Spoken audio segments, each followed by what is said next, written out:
Bismillah ar-Rahman ar-Rahim. Je continue mes vidéos en ce qui concerne le renforcement des sciences de la vie et de la terre au niveau du lycée. Pour le deuxième bac, les niveaux deuxième bac, bien sûr, option SVT et sciences maths, PC et agronomie. Le cours d'aujourd'hui concerne les options SVT et, PC, et sciences maths, deuxième baccalauréat. Toujours, on continue avec l'unité. Donc l'unité de la transmission de l'information génétique par reproduction sexuelle et loi statistique mendélienne, les lois statistiques mendéliennes chez les déployés de l'hérédité humaine. Je continue avec la troisième partie, c'est-à-dire la troisième leçon qui est l'hérédité humaine.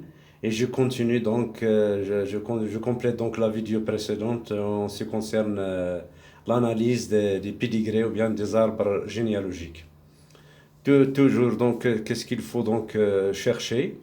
Il faut toujours, pour analyser un arbre généalogique, il faut chercher si l'allèle de la maladie est dominant ou récessif. J'ai préparé ici un tableau que vous allez essayer de comprendre. Alors, quand est-ce qu'on dit qu'une maladie est récessive ou bien le gène de la maladie est récessif? Si vous voyez par exemple ici, hein, les parents sont sains, mais ils ont engendré des enfants qui sont malades. Ils ont l'allèle de la maladie, mais il est masqué par l'allèle normal. Donc, on dit que le gène de la maladie est récessif, tandis que l'allèle normal est dominant. Donc, existence d'un sujet atteint issu de deux parents sains. L'un ou les deux parents possèdent l'allèle muté, mais il ne s'exprime pas. L'allèle caché est masqué. Donc, l'allèle responsable de la maladie est récessif. A, on note grand A, par exemple, l'allèle normal. Petit a, l'allèle muté, on écrit A supérieur à A, c'est-à-dire A domine A. Il faut chercher, il faut l'allèle de la maladie est récessif, la présence d'un enfant, il faut chercher la présence d'un enfant malade issu d'un couple sain.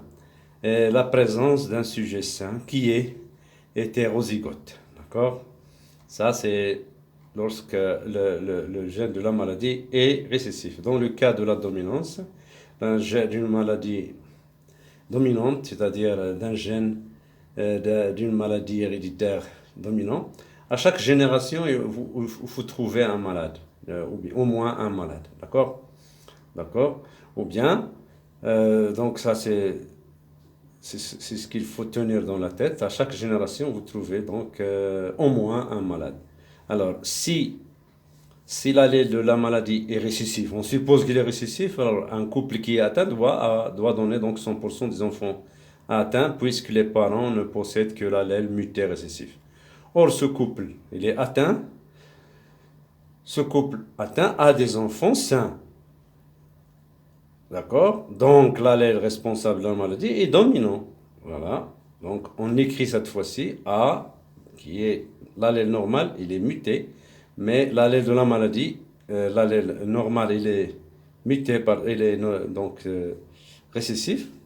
L'allèle muté, grand A, est dominant. Ça, c'est une maladie dominante. D'accord? Je récapitule ça. L'allèle de la maladie est dominant. La présence d'un enfant sain issu d'un couple malade. Voilà, vous avez ici. Il est sain, issu d'un couple qui est malade. La présence d'un sujet malade qui est hétérozygote. Voilà. Ce malade, il est hétérozygote. Donc, je récapitule. Pour la dominance, un gène qui est récessif, de la maladie qui est récessif, il faut donc chercher des enfants malades issus de deux parents sains. Pour le cas d'une maladie dominante, il faut chercher à chaque génération, vous trouverez un malade. Voilà, d'accord? Ou bien la présence d'un enfant sain issu d'un couple qui est malade. D'accord? Ça. Alors, après avoir déterminé la dominance ou la récessivité d'un allèle d'une maladie, il faut chercher le gène qui contrôle la maladie, c'est-à-dire est-ce qu'il est lié au sexe ou non. Est-ce qu'il est autosomal, c'est-à-dire lié au chromosome non sexuel, ou bien lié au sexe, c'est-à-dire porté par les chromosomes sexuels. Bien sûr, X ou Y. D'accord? Alors, J'ai préparé ici un tableau. Alors, on va commencer par un gène qui est récessif autosomal ou bien un gène dominant autosomal. Alors, dans ce cas, un gène récessif autosomal, les sujets malades sont homozygotes. Les sujets malades sont homozygotes. Voilà. Tout sujet sain issu d'un parent malade doit être hétérozygote. Tout sujet sain, voilà, il doit être issu d'un parent malade, il doit être hétérozygote. Donc, par exemple, celui-là, il est hétérozygote. Tout sujet sain qui a un enfant malade, voilà, doit être hétérozygote. D'accord? Donc ce type, cet homme par exemple, il a eu un enfant malade, d'accord? Donc il doit être hétérozygote, d'accord? Ça c'est dans le cas d'une maladie d'un gène récessif autosomal. Je récapitule, les sujets malades sont homozygotes, donc ils sont homozygotes, d'accord?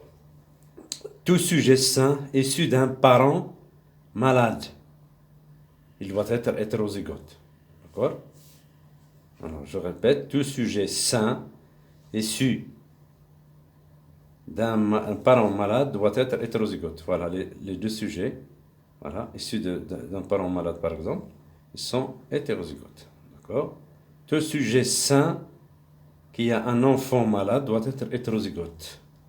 D'accord? Celui-là par exemple, il est sain, mais il a un enfant malade, il est hétérozygote.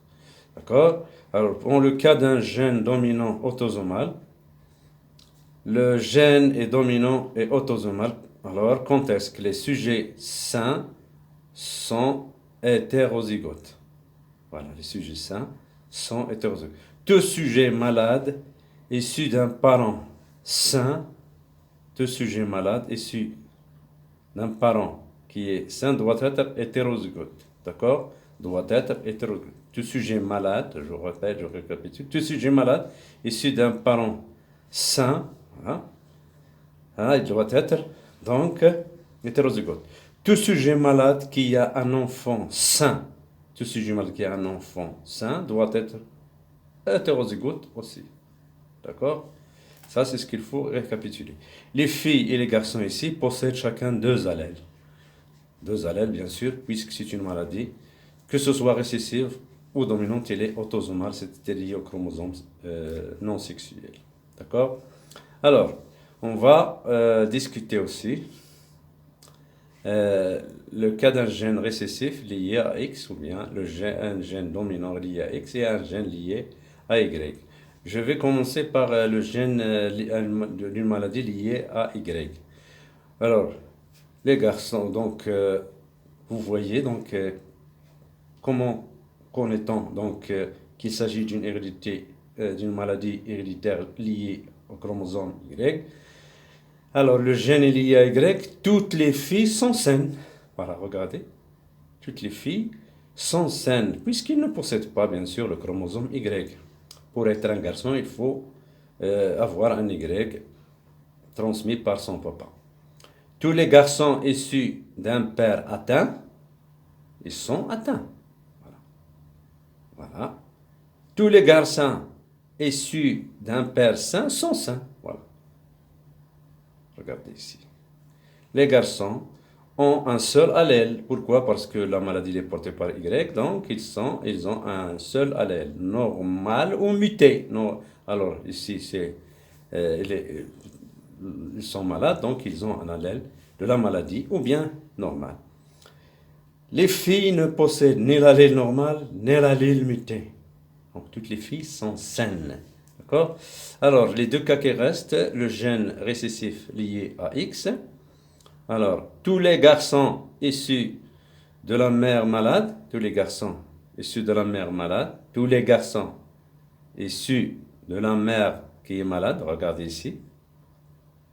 Pardon. Tous les garçons issus d'une mère malade sont malades. Voilà. La mère ici est malade, les garçons sont malades. D'accord? Dans le cas de gène récessif lié à X. Toutes les filles issues d'un père sain sont saines. Voilà. Le père, il est sain, il a une fille qui est saine ici.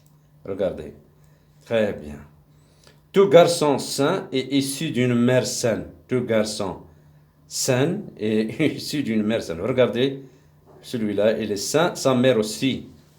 Les enfants d'un couple malade sont tous malades. Regardez, ce couple, il est malade, mais tous les enfants, donc, sont malades. Tous les enfants sont malades. Les filles malades,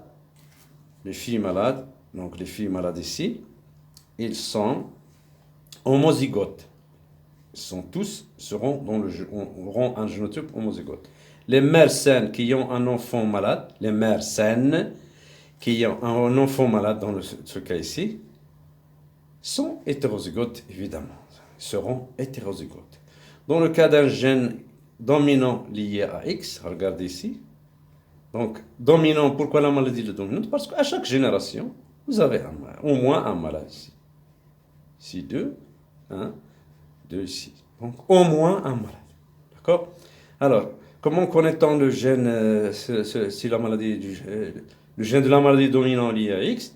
Tous les garçons issus d'une mère saine, sont sains. Sont sains. Alors, la mère saine ici, les garçons sont sains.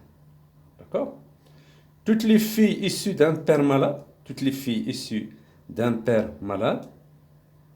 sont malades. Regardez. Un père malade, fille malade. Un père malade, fille malade. Tout garçon malade issu d'une mère malade, voilà. Tout garçon malade est issu d'une mère qui est malade. D'accord? Les enfants d'un couple sain sont tous sains. Regardez ici. Sains donne des sains. Ça y est. Les filles saines sont homozygotes. Il faut le savoir. Les filles qui sont saines ici, ils sont homozygotes. Les mères malades qui ont un enfant sain, voilà, sont hétérozygotes, comme celle-ci. Il est malade, il a un enfant sain, donc il est hétérozygote. Alors, les filles possèdent 2 allèles, parce que XX, les filles. Les garçons possèdent un seul allèle, c'est XY, et le gène il est porté par X, que ce soit dans le cas de la maladie récessive et le cas de la maladie dominante. D'accord? Donc, il faut revoir la vidéo et lire ça, et refaire donc une lecture à tout ce que j'ai dit.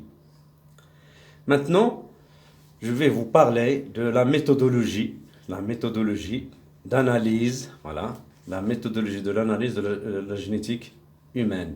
Alors, qu'est-ce qu'il faut chercher toujours? Il faut toujours chercher si l'allèle de la maladie est dominant ou récessif. Donc, l'allèle de la maladie est-il dominant ou récessif? Après avoir fait ça, il faut déterminer le gène par quel chromosome est porté. Le gène qui contrôle la maladie est-il autosomal ou lié au sexe? Donc, pour la première question, indiquer en justifiant la réponse si l'allèle de la maladie est dominant ou récessif. Il faut indiquer l'allèle normal et l'allèle muté. Il faut discuter la localisation du gène. Pour la deuxième question, est-ce qu'il est autosomal ou la maladie autosomale ou liée au sexe? Il faut discuter donc la localisation du gène qui contrôle cette maladie en émettant les 3 hypothèses. L'hypothèse 1, le gène est lié à Y. L'hypothèse 2, le gène est lié à X. L'hypothèse 3, le gène est autosomal. On va partir d'un exemple. Alors, prenons par exemple cet arbre généalogique. Alors, premièrement, il faut déterminer si la maladie est récessive ou dominante. Donc, vous voyez, les 2 parents, ils sont sains, ils ont engendré ici une fille malade. Donc, l'allèle de la maladie existe chez les parents, mais il est masqué par l'allèle normal. Donc, le gène de la maladie est récessif. L'allèle de la maladie est récessif, puisque le sujet 2, c'est-à-dire la fille, 2, est atteint issu d'un couple sain, I1, I2. L'allèle muté existe chez les parents, mais à l'état caché. Soit le gène, donc N grand N normal, petit m, qui contrôle cette maladie, tel que N, allèle dominant normal, petit m, l'allèle récessif muté avec N supérieur à M, c'est-à-dire N domine M. Alors, pour la localisation de la maladie, est-ce qu'elle est autosomale ou liée au sexe? L'hypothèse 1. Alors, pour l'hypothèse, le gène, est-ce qu'il est lié à Y? Alors, à votre avis, s'il est lié à Y, alors cet homme qui est malade, donc il doit être malade, et les enfants seront malades, et aucune fille ne sera malade, donc cette hypothèse est à rejeter. Alors, si le gène est lié à Y, toutes les filles doivent être saines. Puisqu'il ne possède pas le chromosome Y, pour être garçon, il faut posséder un chromosome Y. Or, la fille 2, voilà, donc il est atteinte, donc cette hypothèse est infirmée. Il est infirmée, c'est-à-dire elle n'est pas exacte. Pour la deuxième hypothèse, est-ce qu'elle est liée à X? Alors, à votre avis, s'il est lié à X, toutes les filles issues du père sain et 1 doivent être saines, ils doivent hériter X normal de leur père, voilà, de génotype XNY. Or, la fille, elle est atteinte, et la maladie est récessive, donc cette hypothèse est infirmée. Voilà. N'est pas portée parce que son père est sain, et pour être une fille X, l'homme, donc son père, il va recevoir le X de son père et le X de sa mère. Et donc, s'il est lié à X, si la maladie il est portée par X, son père doit être malade. Donc, aussi, il n'est pas lié à X. Donc, si le gène est lié à X, toutes les filles issues du père I1 doivent être saines, puisqu'ils doivent hériter X normal de leur père I1. Voilà, I1, voilà. Le génotype X normal, XNY. Or, la fille de, voilà ça, voilà, est atteinte. Donc, cette hypothèse est infirmée. Donc, la conclusion, donc, le gène de la maladie, il n'est pas porté ni par X, ni par Y. C'est une maladie, donc, autosomale, récessive. D'accord? Conclusion, le gène de la maladie, voilà, le gène qui contrôle cette maladie ne peut pas être lié au sexe, ni à X, ni à Y. Donc, il s'agit d'un gène autosomal. Il s'agit d'un gène récessif autosomal. Merci de votre attention et à la troisième vidéo, Inch'Allah, pour parler d'autres techniques, comment savoir comment se transmet certaines maladies. Donc, dans cette vidéo, je vous ai donné des conseils comment analyser un pédigré, l'analyse des pédigrés, voilà, l'analyse des pédigrés ici, l'analyse d'un pédigré, voilà. Donc, l'analyse d'un pédigré, l'arbre généalogique, qu'est-ce qu'il faut?